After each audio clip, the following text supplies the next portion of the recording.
E...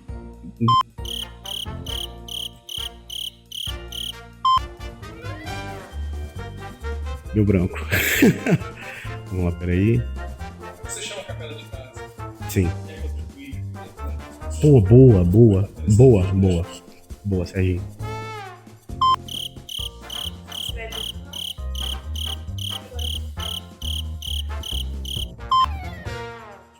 Para você que acompanha a gente no nosso canal, queria convidar você a estar participando com a gente aqui presencialmente. Nosso café da manhã rola aos domingos às 10 horas da manhã, todos os domingos, aqui na Rua Tupi 115, Cidade do Aço. Você vai ser muito bem-vindo, tem uma galera aqui para te receber.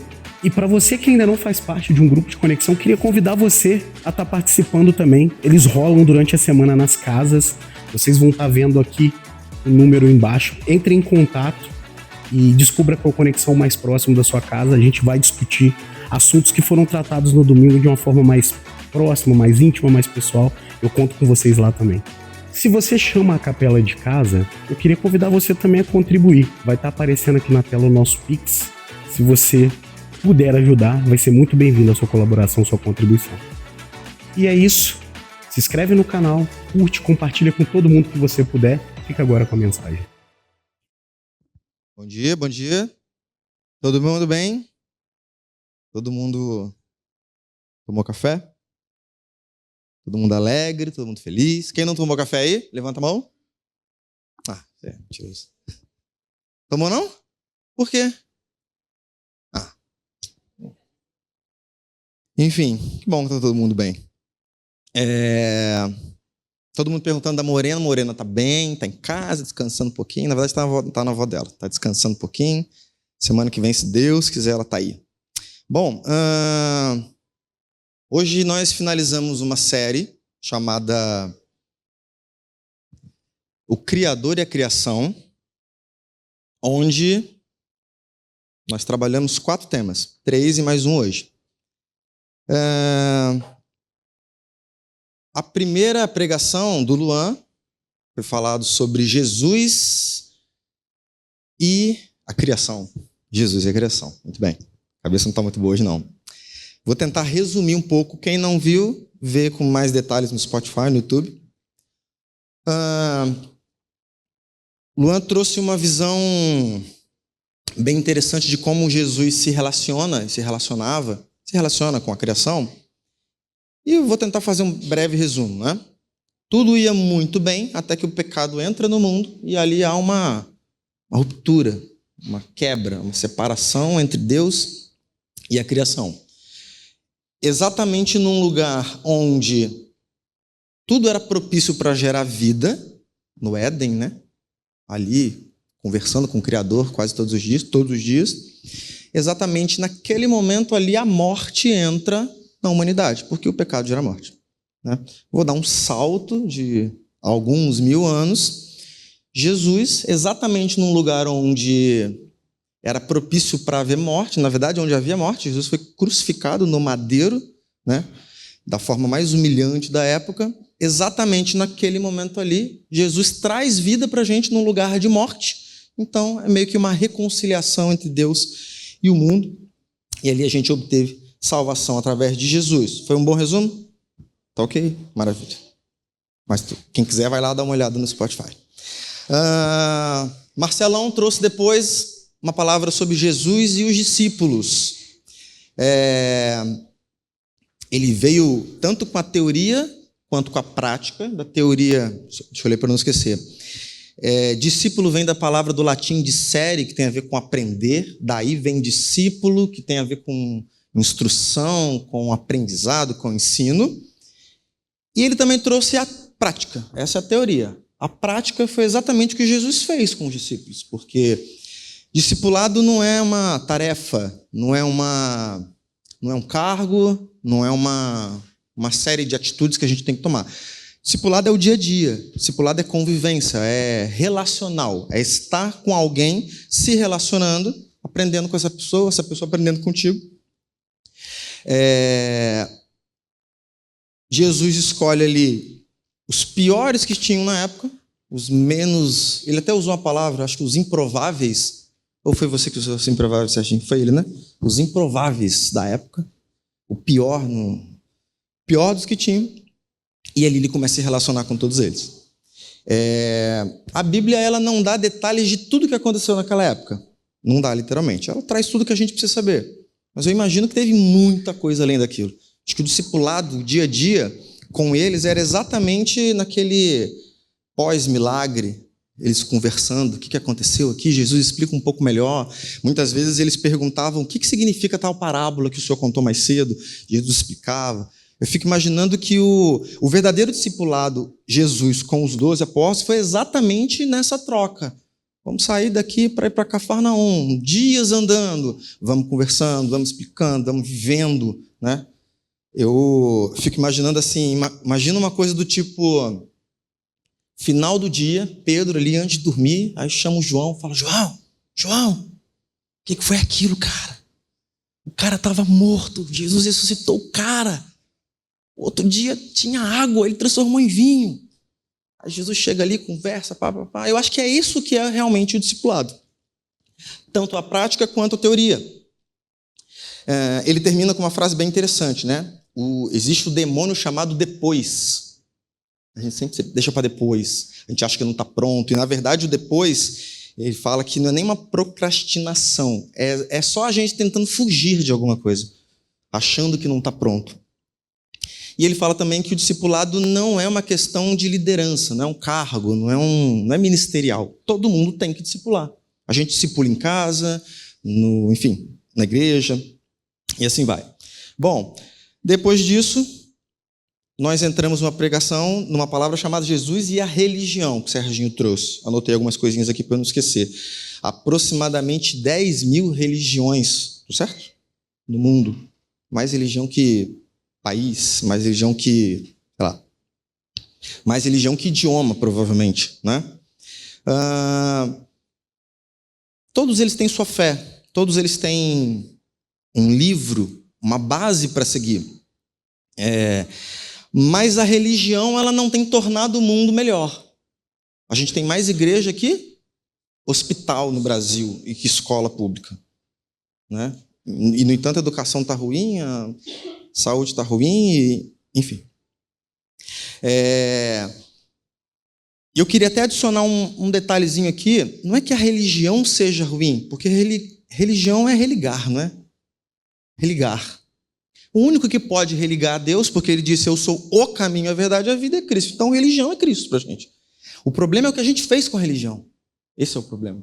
A verdadeira religião, a Bíblia fala que é se afastar das coisas ruins desse mundo, ajudar os pobres, os órfãos, as viúvas, o estrangeiro, fazer aquilo que Cristo faria. Mas a religião que nós transformamos, o que o mundo tem visto, na verdade se tornou um lugar, um sistema de casta. A religião se tornou um sistema de poder há muito tempo, um sistema financeiro, um sistema que oprime, um sistema que divide, um sistema que engana. Eu não sei se vocês viram há alguns dias aquela atriz, ou ex-atriz, não sei, a Luana Piovani. Alguém viu a declaração que ela deu? Acho que num podcast. Ela falou muito mal dos evangélicos, disse que é evangélica também, talvez seja, não sei se é ou não é. Acho que aprendeu muito com a avó dela, que era cristã também, enfim. E tirando o viés, né, que a gente sempre olha com certo viés e tal, político, isso, aquilo, tal, tirando o viés e os exageros dela, assim, na questão de ser radical, achar que todo evangélico é assim, toda igreja é assim, tirando esses exageros, ela foi muito precisa. O que ela falou, a gente vê na prática. A gente vê vamos falar da gente, vamos cortar na nossa carne, né? A gente vê uma igreja que é insensível ao outro, é uma igreja que quer barganhar com Deus, quer barganhar com o outro, que se preocupa com cargo, que se preocupa com, enfim, uma série de coisas. Há um tempo atrás, acho que ano passado, nós tivemos um exemplo um pouco mais... até difícil achar a palavra. Um pouco mais estranho, talvez. Lembram daquela Vanessa Urach? Que faz vídeo adulto? Andressa Urach, isso aí, gente. Enfim, li uma coisa e falei outra. faz vídeo adulto, fez vídeo adulto com o filho dela, cara. Antes o filho dela era tipo um produtor dela, o que já é muito estranho, né? Ela fez vídeo com o filho dela. Eu acho que não dá mais para... Acho que não tem fundo do poço maior do que esse, né? Mas, ao mesmo tempo, eu me lembro de algumas entrevistas que ela deu. Ela é um exemplo claro de uma pessoa que encontrou o pior que tem da religião. Encontrou, assim, o submundo do submundo. Porque foi para um lugar, se sentiu explorada financeiramente, usaram ali da fé dela. Vamos imaginar que ela chegou lá com uma fé genuína, querendo conhecer Cristo, e literalmente encontrou a religião da pior maneira possível. Nada justifica a vida que ela resolveu ter depois. Mas a gente tem muitos exemplos de como a religião, como nós transformamos a religião num lugar tão ruim, que quem está dentro está sendo conduzido por um evangelho que não é um evangelho verdadeiro, e quem está fora está chegando e pulando fora. Porque está enxergando e fala, isso que é igreja? Não faz muito sentido. E eu acredito que são poucos, ou melhor, está bem espalhado, mas são bem barulhentos os que transformaram a nossa religião nesse sistema insensível, opressor e qualquer outra coisa. Mas, hoje, qual que é a ideia? Falar sobre Jesus e os pecadores. Tem algum pecador aí? Levanta a mão. Muito bem. Todos nós. Quando o Luan mandou a mensagem, falou, a gente vai entrar numa série e tal, acho que tem alguma coisa que você pode falar ali e tal. Eu falei, manda para eu dar uma olhadinha. Aí eu olhei de cara e falei, tem que falar sobre isso. Acho que bateu comigo assim. Eu falei, rapaz, acho que tem que falar sobre pecado. E aí ele falou assim, esse aí que eu tava pensando você falar mesmo. Acho que foi uma indireta para mim. Eu falei, misericórdia, cara. Sobre Jesus e os pecadores. E teve um momento que eu achei que ia ser fácil.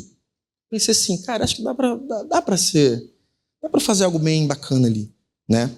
Eu não queria pegar a primeira, como o Marcelo disse, porque além de começar uma série é muito difícil. Começar uma série você tem que começar no topo, né? Você começar bem mais ou menos é igual começar um jogo perdendo de 1-0. Não é legal, então tem que começar lá em cima. Mas num determinado momento eu pensei, acho que vai ser tranquilo trazer esse tema. Todo mundo é pecador, sobre criação, mas difícil, né? Fala de coisas que às vezes a pessoa não entende, enfim, traz um pouco de ciência. Só que depois que eu aceitei, cara, começou a vir um monte de problema, minha cabeça começou a girar. Acho que no mesmo dia, no outro dia, eu mandei mensagem para o Luan, falei assim, caramba, Luan, perdi o sono de madrugada, comecei a pensar nos negócios, minha cabeça foi girando, porque por uma coincidência eu já estava pensando em algumas coisas que não tem tanto a ver com a pregação, estava incomodado, estava um pouco aflito com algumas questões, e aí eu tentei trazer o que eu estava pensando e vivendo para cá, e acho que não era o caminho, e minha cabeça ficou meio doida. Aí sonhei um pouco algumas coisas e tal, e como a gente conversou em março, final de fevereiro, talvez, uma coisa assim, tinha muito tempo e eu não gosto de pensar na pregação muito antecipadamente. Eu gosto de deixar mais para o final, para ouvir as outras. Falei, já que eu vou ser o último, melhor ouvir o pessoal também. E porque, assim, todas as vezes que eu tomei uma decisão numa linha de raciocínio, eu quero pregar mais ou menos nesse caminho aqui, e eu comecei a estruturar, não deu muito certo. Então eu falo, deixa, vou pensando naquilo, sem estruturar muito. Volta e meia mandava mensagem para o Luan, não li tudo ainda, estou pensando, não vou esboçar nada ainda, deixa que as coisas vão surgindo. E a minha cabeça, na verdade, estava a mil, eu estava um pouco aflito até. Acho que se alguém tirasse uma foto, assim, um raio-x da minha cabeça, ia dar igual... Quem lembra do jornal, os mais novos não sabem o que é jornal, né? Jornal é o Globo.com impresso, assim, entendeu? Um negócio desse tamanho. Quem lembra do Onde Está o Wally? Lembra disso? Os mais velhos vão lembrar de Onde Está o Wally. Era muito legal, muito legal. A minha cabeça estava exatamente igual àqueles desenhos, e quanto maior o desenho, mais difícil de encontrar, né? A minha cabeça estava exatamente igual Onde Está o Wally, só que sem o Wally. É pior ainda, você não acha o Wally. Fico pensando um monte de coisa, minha cabeça a mil, aí Morena fica doente, um monte de coisa acontecendo, enfim. E eu gosto de parar para olhar com um pouco de calma. Eu falei, uma hora a coisa vai acontecer. Chegou um determinado momento que eu entendi que a minha aflição era por 2 motivos. Uma parte da minha cabeça estava assim, cara, vai ser tranquilo, vai ser de boa. Sei lá por que eu pensava nisso. E uma outra parte é porque estava essa bagunça na minha mente mesmo. E aí eu acho que eu entendi mais ou menos o que eu estava pensando. Estava essa confusão na minha mente.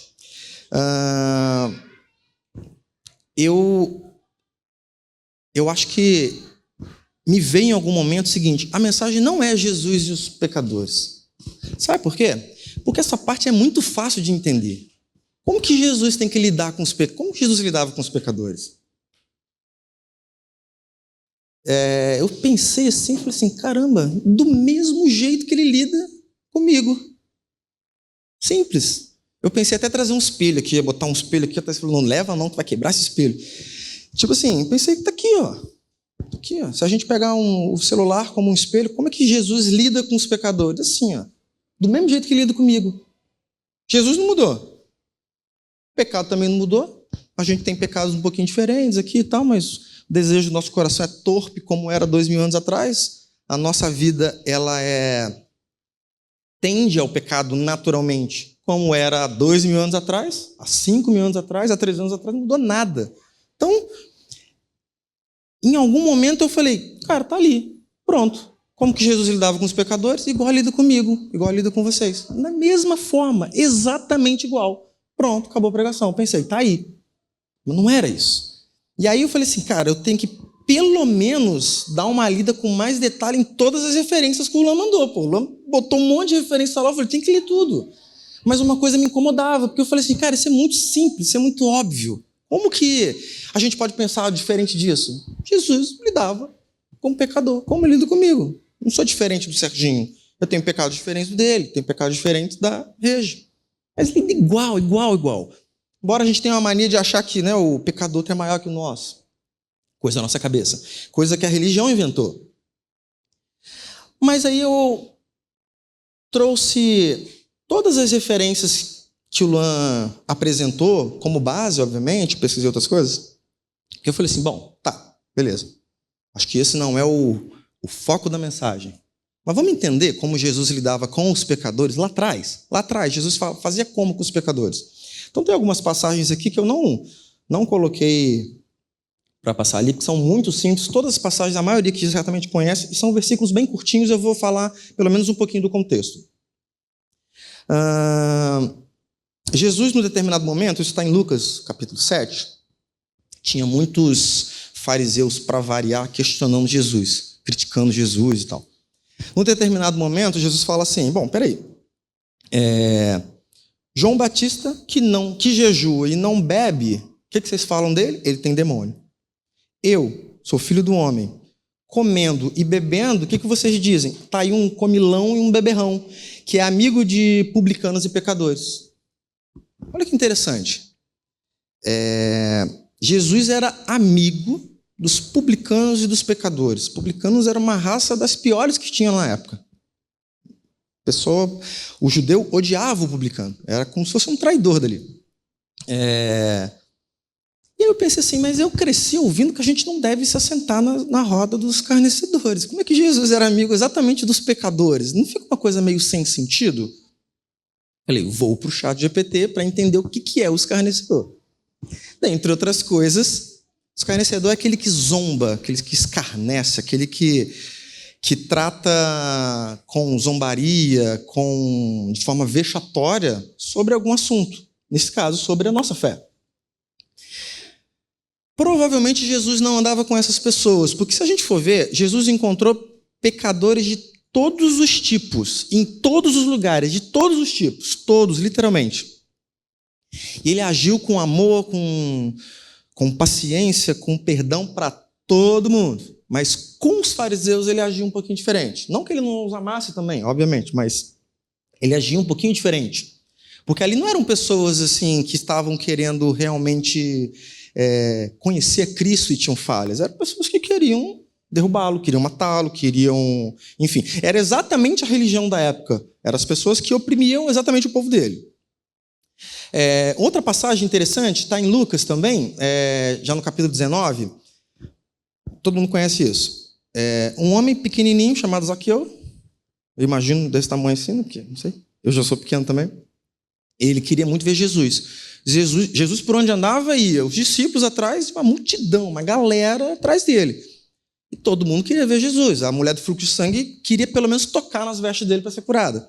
Zaqueu falou, quero ver esse cara, quero ver quem ele é. Subiu numa árvore para ficar mais alto, para conseguir ver Jesus. Todo mundo conhece a história, tem a música lá, como Zaqueu, eu quero subir, tal. Jesus vê lá de cima e fala, desce Zaqueu, que hoje eu vou dormir na sua casa, vou pousar na sua casa. E as pessoas certamente olharam Jesus de uma forma estranha, porque ele era um pecador, era um publicano. E ele fala assim, este homem, ele também é filho de Abraão. O filho do homem, Jesus estava falando de si, obviamente, ele veio buscar e salvar o que estava perdido. Olha que interessante, Jesus sabia exatamente o que ele tinha que fazer. Jesus veio buscar, salvar o que se perdeu. Às vezes a gente tenta complicar as coisas e ela é simples, né?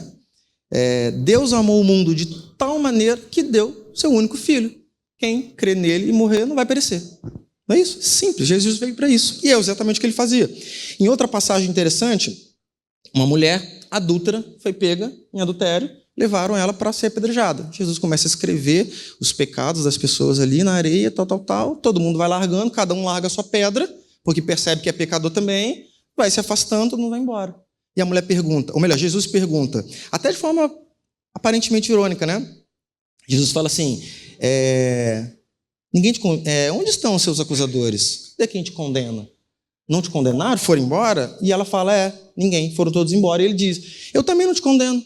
Vai em paz, abandona essa vida, larga o pecado para trás e vai. Percebam que Jesus ele não ficava perdendo tempo. Ele tinha que perdoar pessoas. Ele perdoava, levanta, vai lá e vai embora. Não sei se Jesus ficava conversando muito, entendeu? E eu acho que eu conversaria muito. Eu acho que eu ia ficar ali um tempão, meu TDAH ia... Né, não tenho... acho que Jesus pegava, beleza, está curado, ok, agora eu vou ali curar uns demoniados ali, tem uns leprosos ali. Eu ia ficar conversando, os leprosos iam morrer. E fiquei. Jesus, eu acho que era mais objetivo. Pegou, curei, e geralmente ele falava assim, tô indo, me segue. Ou então vai pro seu canto, não peca mais. Ou então eu tô indo para cá, quer vir, me segue. Jesus era muito prático. Numa outra passagem, Jesus estava contando para os discípulos, e certamente estavam ali também os fariseus, e Jesus, né, com as suas parábolas e com as suas comparações, ele fala o seguinte, olha que interessante, quem de vocês que tem 100 ovelhas e uma se perde, que não vai atrás dela, larga as 99, também tem um hino assim, né, as 99, os mais antigos conhecem, a Vanessa conhece. Tá cantando ali, tá cantando. Podia fazer uma coisa com a 99, né? Podia ser uma propaganda com a... Gente, o Uber, vocês viram que o Uber patrocinou um time agora? Que é o Uberlândia? Virou Uberlândia. Travou o Uber assim, com uma fonte diferente, sei lá, em caixa baixa, Uberlândia. Enfim. Mas vamos lá. A Jesus fala assim, quem que não deixaria as 99 num canto e iria atrás da ovelha perdida, pegaria ela nos ombros, colocaria nos ombros e voltaria alegremente. Olha só. Isso, para o pastor, não era um peso. Ele deixava as 99 lá, ele iria buscar a outra, traria nos ombros, eu não sei o peso de uma ovelha. Deve ser puxado. E ele voltaria alegremente, e ele ainda fala mais. E ele, chegando em casa, ele ia reunir os amigos e os vizinhos, e iam chamar ele para comemorar, porque ele achou uma ovelha que estava perdida.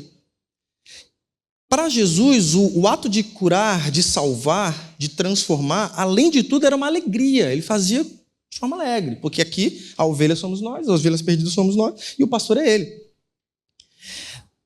Continua um pouquinho, no mesmo capítulo, ele vai falar do filho pródigo. Todo mundo já ouviu também. Um homem com muitas posses, tinha 2 filhos, um deles resolveu se rebelar. Pediu herança antes da hora, pegou o dinheiro, foi zoar, gastou dinheiro com prostitutas, com bebida, com farra, com amigos e tal. Quando o bicho pegou, quando chegou no limite, ele, na casa do meu pai eu não passo a fome que eu estou passando aqui, eu não passo o aperto que eu estou passando aqui, vai voltar. Quando ele volta, o pai fica maravilhado e tal, chora aquela coisa, manda pegar um novilho gordo para fazer, sei lá, se era um churrasco, não sei se foi churrasco naquela época, vamos comemorar, vamos festejar. Por quê? Ele diz assim, meu filho estava morto e voltou à vida, ele estava perdido e foi achado, e começaram a festejar. Então são algumas passagens, algumas atitudes e palavras de Jesus e algumas parábolas que ele trouxe para contar como ele se relaciona com os pecadores. E aí eu separei algumas coisas que podem ser interessantes. Vamos lá. Primeira, o Marcelo falou para não falar assim, né? 1, 2, 3, aí eu já estou 5 de uma vez. Enfim, letra A. Jesus não se importava com o pecado. Percebeu? Jesus não estava nem aí para o pecado. Ele se importava com o pecador. E a gente cresceu ouvindo isso, né? Dizendo isso. Não, a gente não se importa com o pecado, a gente ama o pecador. É meio clichê, mas porque a gente deturpou isso. Porque na prática, é isso aí mesmo. Jesus não estava nem aí para o pecado. Ele não queria saber se o pecado era pequeno, se era médio, se era grande, se era muito tempo, se veio daqui, se veio de lá, o que acontecia. Ele ia, se a pessoa quisesse realmente ser curada, transformada, ele transformava a pessoa e bora, levanta e vai. Jesus não perdia tempo com isso. Outra coisa importante, Jesus ele não perde tempo falando do pecado de ninguém. Perceberam? Uma situação ou outra, ele conversa ali com a mulher samaritana ali no poço, quando foi buscar água ali e tal. Poço de Jacó, não é? Poço de Jacó. Aí ele conversa ali, para ela entender que ele era, ela achava que ele era um profeta até, para ele introduzir uma conversa. Mas depois que falou, que ela percebeu que ele conhecia o pecado dela, acabou. Vai contar a novidade, vai espalhar e vai embora. Outra coisa importante, Jesus ele se importa mais em buscar a ovelha perdida do que com os 99. Parece estranho, né? Se a gente imaginar que nós somos as 99, né? Se Deus quiser, nós estamos aqui nas 99, continuamos pecando, mas a gente está ali nas 99, vamos imaginar que a gente esteja. Jesus se importa mais com a outra, porque o texto diz isso. Eu pulei um pedacinho aqui, desculpa, vamos lá. Quando ele está falando da ovelha, que ele volta, busca a que estava perdida, eles fazem uma festa, e ele fala, eu lhes digo que da mesma forma haverá mais alegria no céu por um pecador que se arrepende, do que por 99 justos que não precisam se arrepender. É como se fosse assim, eu tenho 2 filhos, eu falo para ele, eu chego na Morena e falo assim, você é a filha que eu mais amo. Aí chego para o Miguel e falo, você é o filho que eu mais amo. Aí chego para a Thaís e falo assim, você é a única esposa. Então, mas assim, quem tem mais de um filho, sabe, não dá para amar mais um que o outro. Não tem. Não, eu sou doido? Não, Jesus, misericórdia. Quem tem mais de um filho aqui? Nádia tem mais de um filho, ali atrás tem mais de um filho, ali tem mais de um filho, enfim. Não dá para amar mais um filho do que outro. Aqui vai vir mais um, se Deus quiser. Amém? Aí, ó. Não dá. Eita. Qual o nome? Margarete. Muito bom, muito bom. Eita. Não dá para amar mais que um filho do que outro. Mas se tem os 2 correndo e um tropeça, o que o pai vai fazer, ou a mãe? Vai no que tropeçou. O outro fica ali, o outro está bem. Quem está machucado, quem está chorando, quem está assustado, você vai lá e abraça.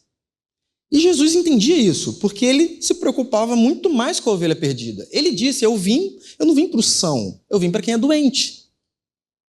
Não é que ele não se importa com quem é são, até porque quase ninguém é são. Mas assim, ele veio para quem é doente, ele vem para quem está perdido. Para quem não está perdido, tudo bem, continue. Ele veio para quem está perdido. E uma coisa importante, outras 2 questões rapidinhos. Isso porque ele sabia o foco dele. Jesus veio para buscar, salvar. Ponto.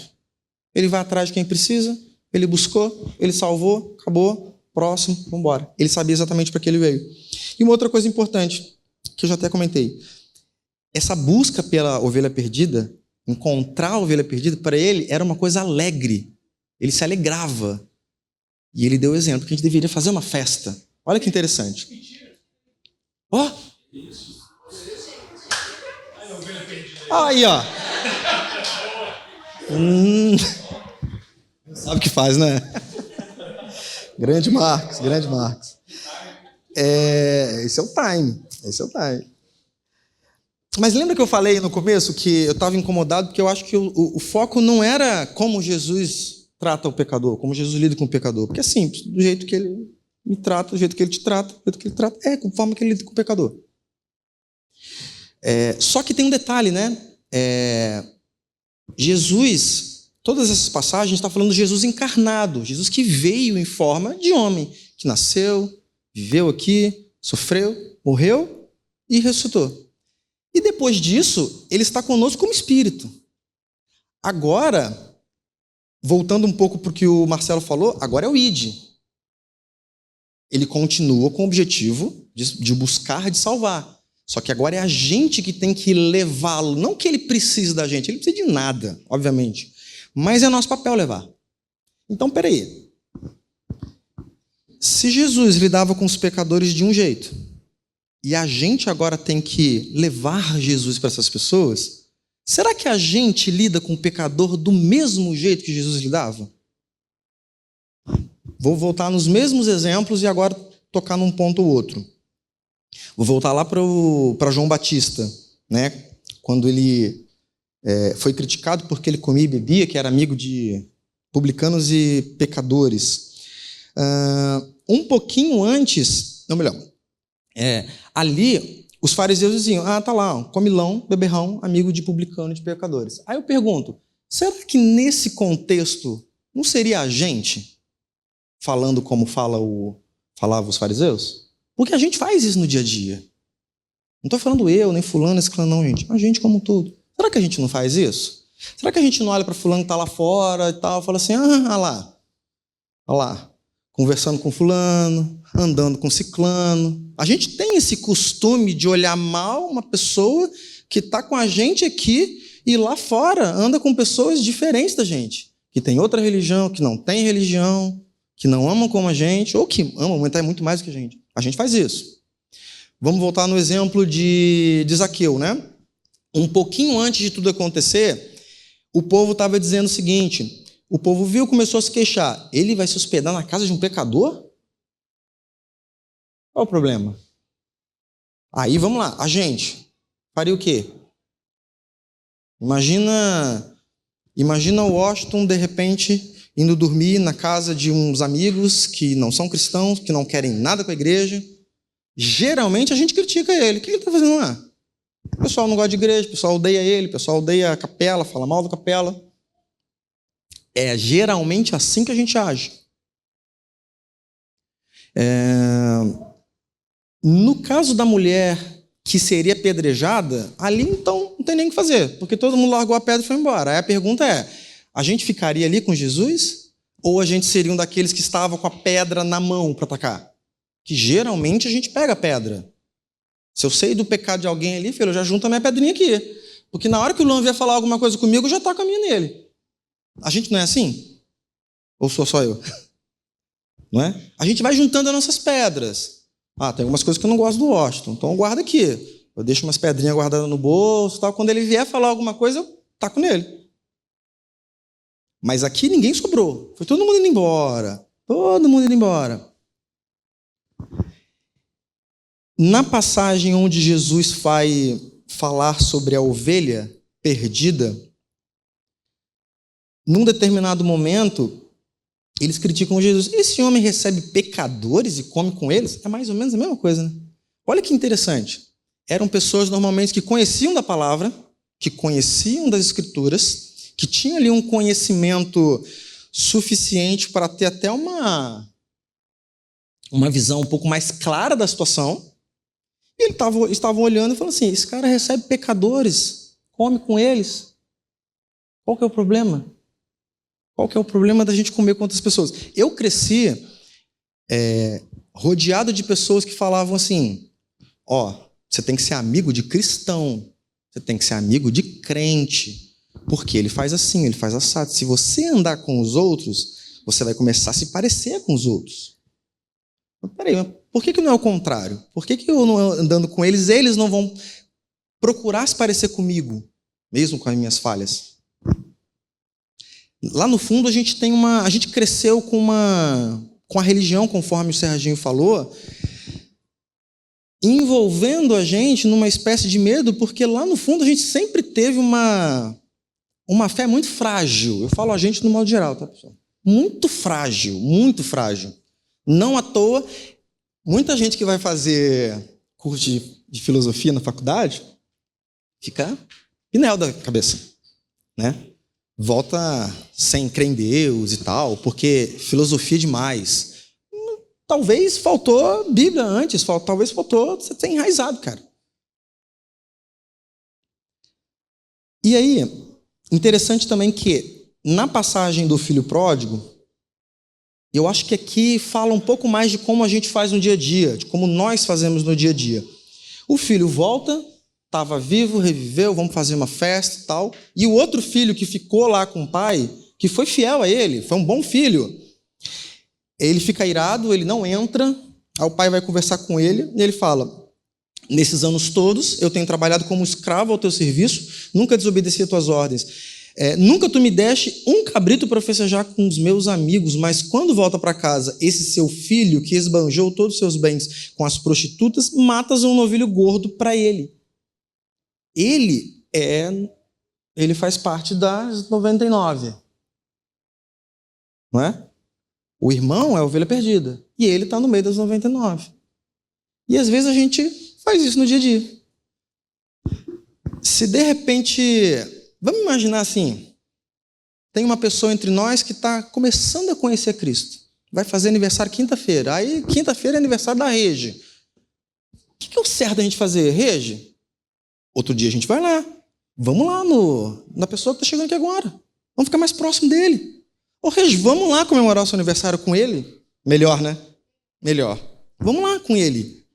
Porque se para Cristo a prioridade era quem estava fora e estava começando a se afastar, para a gente tem que ser o quê? Mesma coisa. Só que na verdade não é o que acontece. Se a gente for ver as igrejas todas, a maioria, é aquele congresso gigante, lindo, maravilhoso. Para quem? Para as 99. Olha o quanto que se gasta. Eu já vivi assim, achando que era maravilhoso você pagar 30 mil num cantor, mais uns 20 mil para um monte de pastor ir lá pregar para falar da palavra de Deus, maravilha, a gente sai de lá do mesmo jeito que estava. A gente acha que a gente está cheio, a gente está inflado, né? Geralmente a gente infla, escuta uma boa palavra, a gente incha, depois volta. Não é um crescimento verdadeiro.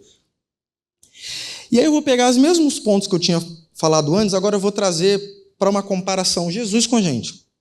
Jesus não se importava com o pecado, e nem se importava, ele se importava com o pecador.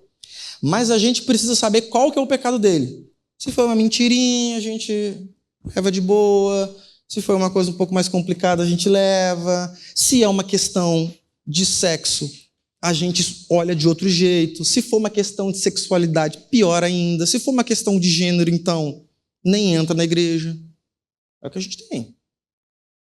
Eu sou pecador e eu estou em cima de um púlpito. Gente, isso aqui é... O que é? Madeirite? O que é isso aqui? Isso Enfim, isso aqui não é nada, gente. Qual é a diferença de quem está sentado lá para quem está aqui? Isso aqui é santo? Não, isso tudo aqui é santo. Nós somos santos. Mas a gente sempre pega um grupo de pecadores para falar: o seu caso é um pouco mais complicado. O do Serginho não, pô. O Serginho é um cara que está aqui. A Vanessa está sempre com a gente, mas o seu caso é um caso um pouquinho mais complicado. A gente se importa muito com o pecado do outro. Jesus, ele não perde tempo, ele não perdia tempo falando do pecado de ninguém, ele perdoou, seguiu. A gente fica assim: nossa, mas está tanto tempo na igreja e não mudou, né? Não se transformou ainda, né?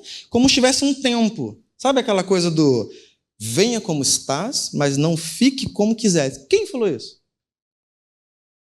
Qual é o tempo?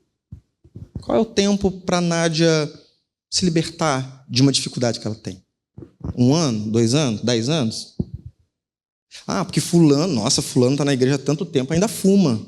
Eu conheço uma pessoa que ela fuma desde os 6 anos de idade. 6 anos de idade. Ela tinha muito problema com cárie, não tinha como tratar, família muito simples, e eles davam cigarro para ela, para amenizar a dor. Tem quase 60. Você vai virar para essa pessoa e falar assim: você tem que largar o cigarro. Muito fácil, né?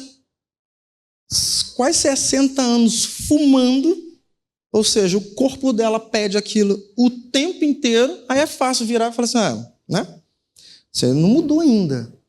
E peraí, a gente mudou o quê? A gente não tem um monte de coisa para mudar ainda? A gente não carrega os nossos espinhos na carne como Paulo carregava? A gente está carregando um pouco disso, e a verdade é que a gente vai carregar até Jesus voltar, a gente só vai ser transformado na glória. Mas com o outro, a gente tenta botar ali um tempo, um prazo. Não, para você fazer isso, você tem que mudar isso aqui primeiro. Ótimo, muito bom. Imagina, para pregar aqui, tem que sentar com o hóspedo ali, faz uma lista. Sem pecado, só para pegar. Quem vai ser? As crianças. Algumas também. Miguel capaz de... Coitado, Jesus, já tá difícil. Jesus se importava mais com a ovelha perdida do que com as 99. A gente não faz isso. Não faz isso. Um exemplo, vem alguém na igreja que muito tempo que não vinha. Olha que interessante. Não, o Marcos tá longe, é que ele tem os motivos dele, ele vai em outros. Ele é sulista agora. Vem aqui uma pessoa que tem muito tempo que não vai na igreja, que não vem na igreja.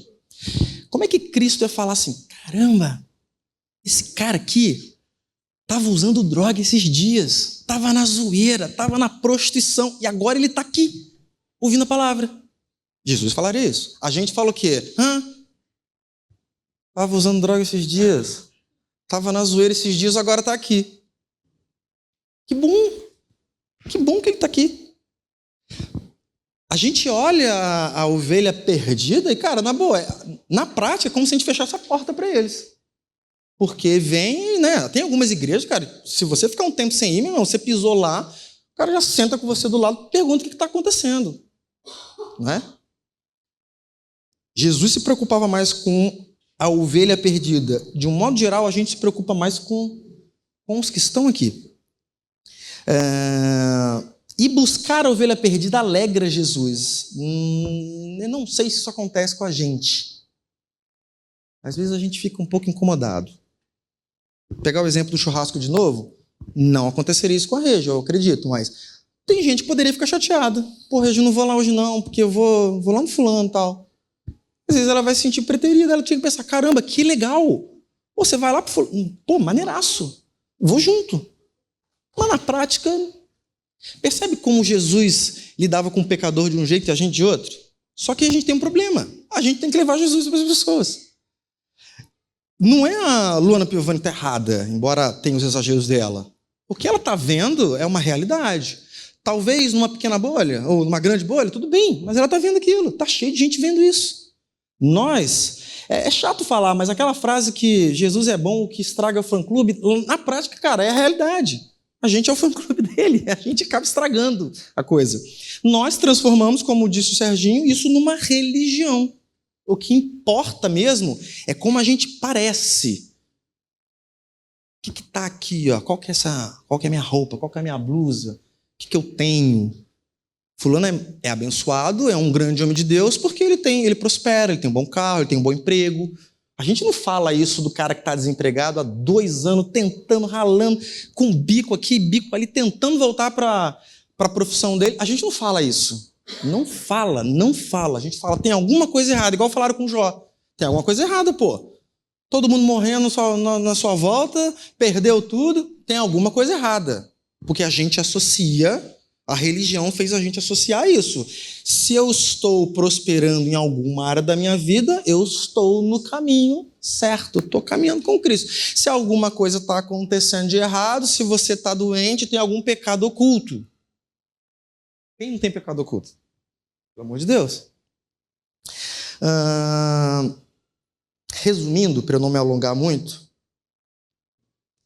Jesus veio para os pecadores. A gente precisa fazer a mesma coisa. A gente tem a nossa vida no dia a dia e tal, mas a gente tem que ter esse olhar para o pecador. Porque nós somos e um dia nós fomos a 99 também. Perdão, um dia a gente foi a ovelha perdida. Jesus, ele perdoa o pecador e segue o baile. Segue o baile. O preço que Jesus pagou foi muito alto e foi por minha causa para ele não me perdoar. Olha tudo que Jesus sofreu para virar e falar assim, não vou perdoar ele agora o quê? É claro que eu vou perdoar, eu sofri pra caramba por ele. Para a gente deveria ser mais fácil. Eu não sofri pelo pecado do outro, então o Serginho faz alguma coisa contra mim, deveria ser muito mais fácil eu perdoar ele. Muito mais fácil, mas não é.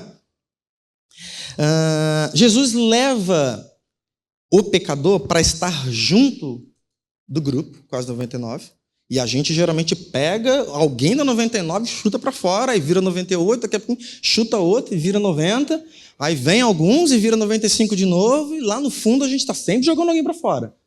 Pelos nossos preconceitos, pela nossa religião, por N coisas. E Jesus faz uma festa. Festa. Imagina você comemorar, cara. Imagina você voltar como ovelha. Claro que isso é simbólico, mas é muito forte. Você ir até um lugar, buscar quem está perdido, colocar nos ombros, voltar alegre, que ele fala que ele voltou alegre. E ainda fazer uma festa. Olha que interessante. A gente não festeja tanta coisa. Deixa eu lembrar a última vez que eu festejei alguma coisa. Quando eu fechei um bom contrato. Bom. Quando nasce um filho, muito bom.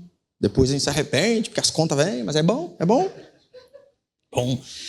Uma prima minha falou assim, daqui a pouquinho a Morena vai estar 100%. Não, 90% tá bom. 100% eu devolvo ela para o médico. Chegou uma hora, para quem não sabe, ela ficou alguns dias internada, tal, ficou num quartinho lá, aquela coisa toda. Chegou uma hora que eu falei com a doutor, tira essas coisas dela aqui, deixa ela andar um pouquinho e tal, porque ela gosta de fazer o número 2 só em pé. Aí deixa ela em pé. Aí ela ficava andando, não fez tanta bagunça que eu acho que mandaram ela para o quarto por causa da bagunça. No quarto ela só ficou um dia. Ela, pintou o 7 lá. Você tem uma ideia, num dia lá, no dia que ela, antes dela sair, Thaís falou que demorou chegar a mamadeira dela. 3 horas da manhã, a Thaís foi para a área Kids com ela. No outro dia, mandaram ela embora. Então, criança é complicado. Mas qual foi a última vez que a gente festejou? Pensa, qual foi a última vez que você fez uma festa? Qual foi a última vez que a gente viu alguém vindo à igreja, seja uma pessoa que a gente entende que já esteve entre nós e hoje não está mais, ou uma pessoa que nunca conheceu a Jesus como deveria, qual foi a última vez que a gente voltou para casa feliz pra caramba por isso? Geralmente as nossas felicidades têm a ver com dinheiro, têm a ver com a compra de alguma coisa. Cara, tá triste, você comprar um chocolate você fica alegre. Tô mentindo? Compra Esses dias meu fone de ouvido deu um problema lá, cara, eu fiquei uma felicidade que comprei um fone de R$50, olha que besteira. Eu voltei todo feliz, porque eu comprei um fone de R$50. Fui lá no shopping, lá, achei um bonitinho aqui, de Bluetooth, que pega aqui, que dá para correr, é bom para correr. Fiquei todo feliz. Falei, caramba. Essas alegrias a gente deveria mudar. Jesus, ele sabe como lidar com os pecadores. A gente está aprendendo. Eu espero que a gente continue aprendendo mais. Vamos orar? Podemos? Quem quiser ficar em pé, fique. Quem ficar sentado, fique.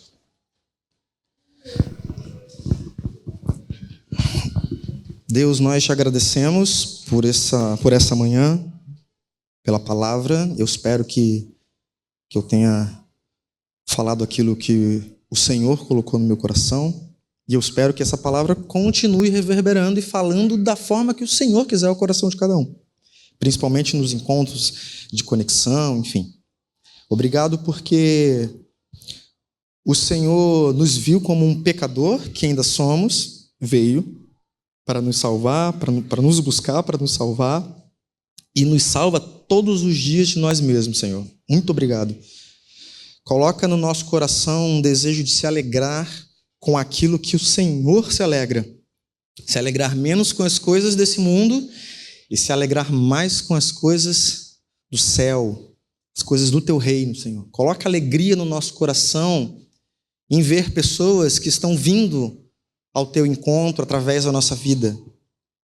Nos permita enxergar cada vez mais os nossos erros para que a gente corrija, e no outro dia corrige de novo, para que a gente possa caminhar sempre buscando melhorar a cada dia, sabendo que é o Senhor, através da sua misericórdia, que nos limpa. Coloca no nosso coração, meu Deus, um desejo verdadeiro, genuíno e forte, inabalável, de olhar para quem está lá fora com amor e não com desprezo. Que a gente possa desprezar nós mesmos e amar o nosso próximo um pouco mais. Que o Senhor possa falar ao nosso coração, nos dê uma boa tarde de descanso. Quero orar também, Senhor, por essa ceia. Agradecer ao Senhor por este momento, tanto pelo alimento quanto pelo que simboliza. Nós sabemos que a nossa ceia é diariamente, nossa ceia é o nosso café, é a nossa reunião, mas eventualmente a gente faz algo com um pouquinho mais de amor e tal, para festejar, porque essa vontade de festejar, ela não é nossa, ela é sua. Que nós possamos usar esse momento para ser um momento de comunhão, para ser um momento de perdão, e que o Senhor fale ao coração de cada um da forma que acha melhor. Assim eu te agradeço por essa série, que eu sei que não começou no coração do Luan, mas começou no seu, e o Senhor trouxe para nós, e que ela continue falando e reverberando no nosso coração durante muito tempo. Que o Senhor fale o que a gente não conseguiu falar, que o Senhor explique aquilo que a gente não conseguiu explicar. E é o que nós te pedimos e já te agradecemos, confiantes na vitória. Nos dê uma tarde de paz. Em nome de Jesus. Amém. Amém.